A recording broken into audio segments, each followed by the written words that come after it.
We're being joined by Kansas Governor Sam Brownback, and we're looking at the state of Kansas agriculture. Well, Governor, as we know, wheat harvest is just about wrapped up around the state, and probably varying reports, some good, maybe some not so good.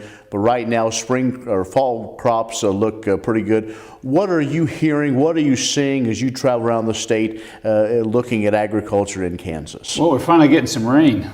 We hadn't been getting any rain for a long period of time, and that has hurt us obviously a lot. But we're getting rain. Some areas around Dodge City got 10 inches in June. Of course, that was maybe not the time period they were actually hoping for it with what happened in the wheat harvest, but crops look great. The agricultural trajectory of this state looks excellent. The expansion of the dairy industry has really been a shot in the arm in a lot of areas, and now we're getting the processing plants associated with that industry. And then just the world's ability to pay for food has increased so substantially that we're getting more demands for the food products. We're the #1 state for prime farmland in the United States, total quantity of it. And it's kind of like it's a good time to be Kansas, as our stuff is moving forward. Our energy industry that's also in the rural areas, whether that's oil and gas or wind or ethanol, all of them really doing quite well. It's a good time to be Kansas. You have a history, of course, in agriculture from years now. Did you ever think we'd see cattle prices where they are? This is great for the Kansas economy, has to. Oh, it is. It is, because cattle are 60% of the ag industry, and that I may be a little low even on that. It is a huge portion of it. It scares me sometimes, when you drive by some of these feed yards and you see the animals out there, and you're thinking, how much capital is walking around that yard because of the price of those, what beef is bringing now. But this is a big time for us. And in our future, Ken, what we're going to have to do is produce more agricultural products with less demand on the resource base. So it gets complicated, but you've got a lot of technology coming in, a lot of capital coming into the field, a lot of new thoughts and ideas that I think really hold a bright future for it. Talk about agriculture, I have to ask, our neighbors to the west, Colorado, have a new crop. Is that something you're interested in growing the Kansas economy? I don't think so. They're having quite a few problems with that too. We're having quite a few problems with their new crop from what we're seeing in law enforcement activities in the state of Kansas. So that's not something I'm interested in. Good. We're talking with Governor Sam Brownback about the state of Kansas agriculture.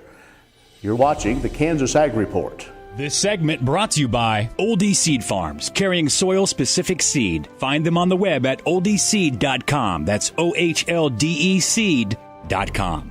Farmers Insurance, your best protection against the unexpected. Call Agent Dan Key at 785-408-5459. Grass and Grain, online or in the mail, keeping Kansas farmers informed for over 60 years. grassandgrain.com. Blue River Traders, the finest selection of Western-style furniture for your home. BlueRiverTraders.com. We are talking with Kansas Governor Sam Brownback. Well, Governor, as your career in being in Congress, being in the U.S. Senate, and now Governor, you have seen all sides of government regulations. Some good. Many in agriculture think those that are going on right now are quite unusual. Let's talk on a couple of them. One, the lesser prairie chicken, and it put Kansas right in the bullseye.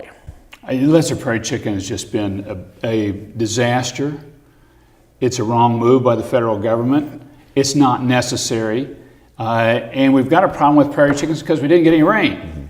So this year we get some rain and our population's up 20%. And I'm going, now what changed so radically over last year that our prairie chicken population is up 20%? Did we have a whole bunch more land that was zoned out of agriculture, energy production? Was this or that? No, we got some rain. And that's what I've been telling the federal officials about. And on top of that, they've been cutting back CRP acreage, which if you want to develop habitat, that's one of the great things you can do is support CRP. So I really think they have taken on the wrong target at a bad time.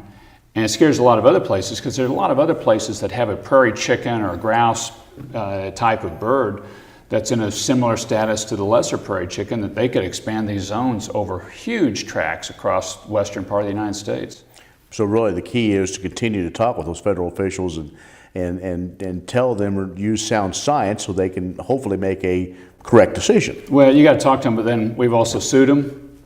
And we want to do a propagation program. We used to raise lesser prairie chickens as a state of Kansas in the 50s.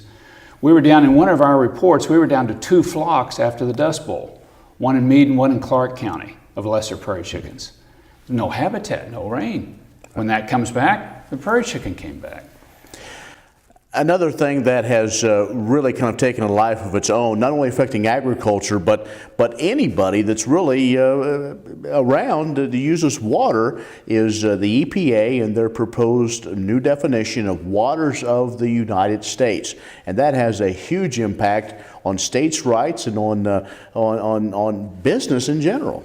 We have to fight this one to the hilt. If the EPA is able to basically define any body of water, including puddles and ponds, as waters of the Americas that they're entitled to regulate, they're going to be in everything. And I think this is really one we just have to go to the hilt. And if it's in lawsuits, pushing back, whatever the rate and way that we can do this, because this is a inherently state issue, water. And we fight about water amongst ourselves. We've litigated against Colorado 3 times on water, or litigated against Nebraska on water, because this is about the water rights of Kansans, and that goes broadly. And I think we have to be very aggressive, because if you ever let the federal government get a foothold in this, we will live to regret that day. And that's why we're pushing so strongly back on the federal government taking on this broader definition of what water is. And there's so many other issues, I'm sure, with regulation. Talk about being governor. Is it as frustrating as it was when you were in the Senate trying to stop these? No, because you can do a number of things as governor. And then having been in the federal system, I can see ways that you can push back, and that's what I do a lot of. Very good. Governor, again, thank you for your time. Thank you, Ken. You're watching the Kansas Ag Report.